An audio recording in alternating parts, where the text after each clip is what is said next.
ದಾವಣಗೆರೆ ದಕ್ಷಿಣ ಕ್ಷೇತ್ರದ ಉಪಚುನಾವಣೆ ಈಗ ರಾಜ್ಯ ರಾಜಕಾರಣದ ಅತ್ಯಂತ ಕುತೂಹಲಕಾರಿ ಕಣವಾಗಿ ಮಾರ್ಪಟ್ಟಿದೆ. ಇದು ಕೇವಲ ಅಭ್ಯರ್ಥಿಗಳ ಸೋಲು ಗೆಲುವಿನ ಪ್ರಶ್ನೆಯಲ್ಲ, ಬದಲಾಗಿ ರಾಜ್ಯ ಕಾಂಗ್ರೆಸ್ನ ಮುಸ್ಲಿಂ ನಾಯಕತ್ವದ ಭವಿಷ್ಯವನ್ನೇ ಬದಲಿಸಬಲ್ಲ ಪರೀಕ್ಷೆಯಾಗಿದೆ. ಹೌದು, ದಾವಣಗೆರೆಯ ಈ ರಣರಂಗದಲ್ಲಿ ಒಬ್ಬರು ಮುನ್ನೆಲೆಗೆ ಬರ್ತಿದ್ದಾರೆ, ಮತ್ತೊಬ್ಬರು ಸೈಡ್ಲೈನ್ ಆಗ್ತಿದ್ದಾರೆ ಅನ್ನೋ ವಿಶ್ಲೇಷಣೆಗಳು ರಾಜಕೀಯ ಪಡಸಾಲೆಯಲ್ಲಿ ದಟ್ಟವಾಗಿದೆ. ಮುಖ್ಯವಾಗಿ ಈ ಚುನಾವಣೆ ಭವಿಷ್ಯದ ಮುಸ್ಲಿಂ ನಾಯಕತ್ವದ ನಿರ್ಧಾರ ಮಾಡಬಲ್ಲದು ಅಂತ ಹೇಳಲಾಗ್ತಿದೆ. ಯಾಕಂದ್ರೆ ದಾವಣಗೆರೆ ದಕ್ಷಿಣ ಕ್ಷೇತ್ರದಲ್ಲಿ ಮುಸ್ಲಿಂ ಮತದಾರರ ಸಂಖ್ಯೆ ದೊಡ್ಡದಿದೆ. ಹೀಗಾಗಿ ಈ ಬಾರಿ ಮುಸ್ಲಿಂ ಅಭ್ಯರ್ಥಿಗೆ ಕಾಂಗ್ರೆಸ್ ಟಿಕೆಟ್ ಕೊಡಬೇಕು ಅನ್ನೋ ಬಲವಾದ ಕೂಗು ಕೇಳಿಬಂದಿತ್ತು. ಈ ನಿಟ್ಟಿನಲ್ಲಿ ರಾಜ್ಯ ಕಾಂಗ್ರೆಸ್ನ ಪ್ರಭಾವಿ ಮುಸ್ಲಿಂ ನಾಯಕ ಎಂದೇ ಬಿಂಬಿತರಾಗಿರುವ ಸಚಿವ ಜಮೀರ್ ಅಹ್ಮದ್ ಖಾನ್ ಅವರು ಟಿಕೆಟ್ ಕೊಡಿಸಲು ತೆರೆಮರೆಯಲ್ಲಿ ಸಾಕಷ್ಟು ಪ್ರಯತ್ನ ಪಟ್ಟರು. ಆದರೆ ಅವರ ಲೆಕ್ಕಾಚಾರ ವರ್ಕೌಟ್ ಆಗಲಿಲ್ಲ.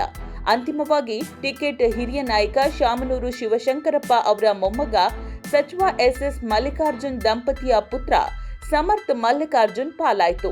ಸಮರ್ಥ್ ಹೆಸರು ಘೋಷಣೆಯಾಗ್ತಾ ಇದ್ದಂತೆ ಟಿಕೆಟ್ ವಂಚಿತ ಮುಸ್ಲಿಂ ಸಮುದಾಯದಲ್ಲಿ ಅಸಮಾಧಾನ ಭುಗಿಲೆತ್ತಿತ್ತು. ಇದರ ನೇರ ಪರಿಣಾಮವಾಗಿ ಕಾಂಗ್ರೆಸ್ ನಾಯಕ ಸಾದಿಕ್ ಪೈಲ್ವಾನ್ ಬಂಡಾಯ ಸಾರಿ ಪಕ್ಷೇತರ ಅಭ್ಯರ್ಥಿಯಾಗಿ ನಾಮಪತ್ರ ಸಲ್ಲಿಸಿದ್ರು. ಈ ಬಂಡಾಯ ಶಾಮನೂರು ಕುಟುಂಬಕ್ಕೆ ಹಾಗೂ ಕಾಂಗ್ರೆಸ್ ಪಕ್ಷಕ್ಕೆ ನಡುಕ ಹುಟ್ಟಿಸಿತ್ತು. ಬಿಕ್ಕಟ್ಟು ಶಮನ ಮಾಡಲು ಜಮೀರ್ ಅಹ್ಮದ್ ಅವರಿಂದ ಸಾಧ್ಯವಾಗಿಲ್ಲ ಎಂಬ ಮಾತು ಕೇಳಿಬಂದ್ವು. ಈ ಹೈಟೆನ್ಷನ್ ಸಂದರ್ಭದಲ್ಲಿ ಹೈಕಮಾಂಡ್ ಸೂಚನೆಯ ಮೇರೆಗೆ ದಾವಣಗೆರೆಗೆ ಎಂಟ್ರಿ ಕೊಟ್ಟಿದ್ದೇ ಶಿವಾಜಿನಗರ ಶಾಸಕ ರಿಜ್ವಾನ್ ಅರ್ಷದ್.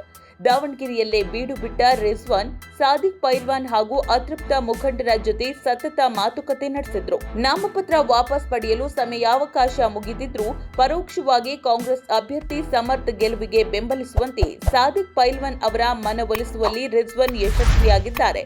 ಸದ್ಯ ಜಮೀರ್ ಕೈಯಲ್ಲಿ ಆಗದ್ದನ್ನ ರಿಜ್ವಾನ್ ಸಾಧಿಸಿದ್ರು ಎಂಬ ಮಾತುಗಳು ಕೇಳಿಬರ್ತಿದೆ. ಮತ್ತೊಂದೇನೆಂದ್ರೆ, ಈ ಉಪಚುನಾವಣೆಯಿಂದ ಜಮೀರ್ ಅಹ್ಮದ್ ದೂರ ಉಳಿದಿದ್ದಾರೆ. ಕೇರಳ ವಿಧಾನಸಭೆಯಲ್ಲಿ ಬ್ಯುಸಿಯಾಗಿದ್ದಾರೆ. ಹೀಗಾಗಿ ದಾವಣಗೆರೆಯಲ್ಲೇ ಬೀಡು ಬಿಟ್ಟಿರುವ ಶಿವಾಜಿನಗರ ಶಾಸಕ ರಿಜ್ವಾನ್ ಅರ್ಷದ್ ಹಗಲು ರಾತ್ರಿ ಪ್ರಚಾರ ಮಾಡ್ತಿದ್ದಾರೆ. ಸಿಟ್ಟಾಗಿರೋ ಮುಸ್ಲಿಂ ನಾಯಕರನ್ನ ಸಮಾಧಾನ ಮಾಡ್ತಿದ್ದಾರೆ.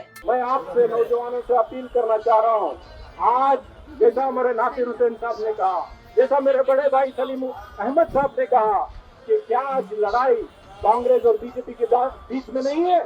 बताओ, कोई और पार्टी है जो जीत सकती है? क्या ये लड़ाई राहुल गांधी और नरेंद्र मोदी के बीच में नहीं है? क्या ये लड़ाई सिद्धरामैया और आरएसएस के बीच में नहीं है? क्या ये लड़ाई कांग्रेस और संघ परिवार के बीच में नहीं है?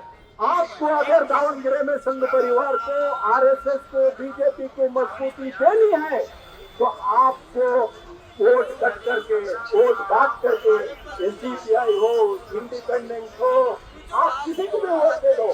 ರಾಜಕೀಯ ವಿಶ್ಲೇಷಕರ ಪ್ರಕಾರ ಒಂದು ವೇಳೆ ಈ ಚುನಾವಣೆಯಲ್ಲಿ ಸಮರ್ಥ್ ಮಲ್ಲಿಕಾರ್ಜುನ್ ಗೆದ್ದು ಬಂದ್ರೆ ಅದರ ಸಿಂಹಪಾಲು ಕ್ರೆಡಿಟ್ ರಿಜ್ವಾನ್ ಅರ್ಷದ್ಗೆ ಸಲ್ಲುತ್ತದೆ. ಮುಸ್ಲಿಂ ಮತಗಳು ವಿಭಜನೆಯಾಗದಂತೆ ತಡೆದು ಸಮುದಾಯದ ಕೋಪವನ್ನ ತಣ್ಣಗಾಗಿಸಿದ ಅವರ ಕಾರ್ಯವೈಖರಿ ಹೈಕಮಾಂಡ್ ಮಟ್ಟದಲ್ಲಿ ಅವರ ವರ್ಚಸ್ಸನ್ನ ಹೆಚ್ಚಿಸಲಿದೆ. ಇದರ ನೇರ ಪರಿಣಾಮ ರಾಜ್ಯದ ಮುಸ್ಲಿಂ ನಾಯಕತ್ವದ ಮೇಲಾಗಲಿದೆ. ಇದುವರೆಗೆ ಕಾಂಗ್ರೆಸ್ನ ಮಾಸ್ ಮುಸ್ಲಿಂ ಮುಖವಾಗಿ ಜಮೀರ್ ಅಹ್ಮದ್ ಬಿಂಬಿತವಾಗ್ತಾ ಇದ್ರು. ಆದರೆ ದಾವಣಗೆರೆ ಬಿಕ್ಕಟ್ಟನ್ನ ಬಗೆಹರಿಸುವಲ್ಲಿ ರಿಜ್ವಾನ್ ತೋರಿದ ಪ್ರಬುದ್ಧತೆ ಅವರನ್ನ ಮುಂದಿನ ದಿನಗಳಲ್ಲಿ ಕರ್ನಾಟಕದ ಪ್ರಮುಖ ಮುಸ್ಲಿಂ ನಾಯಕನಾಗಿ ಮುನ್ನೆಲೆಗೆ ತರಲಿದೆ. ಇದೇ ವೇಳೆ ಜಮೀರ್ ಅಹ್ಮದ್ ಅವರು ತಟಸ್ಥವಾಗಿ ನಾಯಕತ್ವದ ರೇಸ್ನಿಂದ ಸೈಡ್ಲೈನ್ ಆಗುವ ಸಾಧ್ಯತೆಗಳಿದೆ ಅಂತ ವಿಶ್ಲೇಷಿಸಲಾಗ್ತಿದೆ. ಯಾಕಂದ್ರೆ ನೀವು ಸಾಮಾಜಿಕ ಜಾಲತಾಣದಲ್ಲಿ ನೋಡಿರಬಹುದು, ಜಮೀರ್ ಅಹ್ಮದ್ ಖಾನ್ ಬೆಂಬಲಿಗರು ದಾವಣಗೆರೆ ದಕ್ಷಿಣ ಕ್ಷೇತ್ರದಲ್ಲಿ ಕಾಂಗ್ರೆಸ್ ಪಕ್ಷವನ್ನ ಸೋಲಿಸುವಂತೆ ಬಹಿರಂಗವಾಗಿ ಹೇಳಿಕೆ ಕೊಡ್ತಿದ್ದಾರೆ.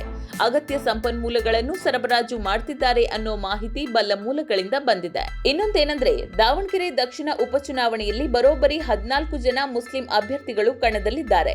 ಇವರೆಲ್ಲರಿಗೂ ಜಮೀರ್ ಅಹ್ಮದ್ ಖಾನ್ ಬೆಂಬಲಿಗರು ಸಪೋರ್ಟ್ ಮಾಡ್ತಿದ್ದಾರೆ. ಹೇಗಾದ್ರೂ ಮುಸ್ಲಿಮರ ಮತಗಳನ್ನ ಡಿವೈಡ್ ಮಾಡಿ ಕಾಂಗ್ರೆಸ್ ಅಭ್ಯರ್ಥಿಯನ್ನ ಸೋಲಿಸಲೇಬೇಕು ಅಂತ ಪಣ ತೊಟ್ಟಿದ್ದಾರೆ. ಹೀಗಾಗಿ ಈ ಚುನಾವಣೆಯಲ್ಲಿ ಸಮರ್ಥ್ ಮಲ್ಲಿಕಾರ್ಜುನ್ ಗೆದ್ದು ಬಿಟ್ರೆ ಅದು ರಿಜ್ವಾನ್ ಅರ್ಷದ್ ಗೆದ್ದಂತಾಗುತ್ತೆ, ಸಚಿವ ಜಮೀರ್ ಅಹ್ಮದ್ ಖಾನ್ ಸೋತಂತಾಗುತ್ತೆ ಅಂತ ರಾಜಕೀಯ ವಿಶ್ಲೇಷಕರು ಅಭಿಪ್ರಾಯ ಪಡ್ತಿದ್ದಾರೆ.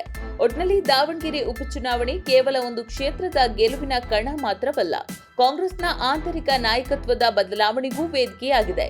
ಏಪ್ರಿಲ್ 9ರಂದು ಮತದಾನ ನಡೆಯಲಿದ್ದು ಮೇ 4ರಂದು ಹೊರಬೀಳುವ ಫಲಿತಾಂಶ ರಿಜ್ವಾನ್ ಅವರ ಭವಿಷ್ಯವನ್ನ ನಿರ್ಧರಿಸಲಿದೆ. ನಿಮ್ಗೇನನ್ಸುತ್ತೆ? ದಾವಣಗೆರೆ ರಿಸಲ್ಟ್ ಬಳಿಕ ರಿಜ್ವಾನ್ ಅರ್ಷದ್ ರಾಜ್ಯದ ಪ್ರಶ್ನಾತೀತ ಮುಸ್ಲಿಂ ನಾಯಕರಾಗ್ತಾರಾ? ನಿಮ್ಮ ಅಭಿಪ್ರಾಯವನ್ನ ಕಮೆಂಟ್ ಮಾಡಿ ತಿಳಿಸಿ. ವಿಡಿಯೋ ಇಷ್ಟವಾದರೆ ಲೈಕ್, ಶೇರ್ ಹಾಗೂ ನಮ್ಮ ಚಾನೆಲ್ನ ಸಬ್ಸ್ಕ್ರೈಬ್ ಮಾಡಿ.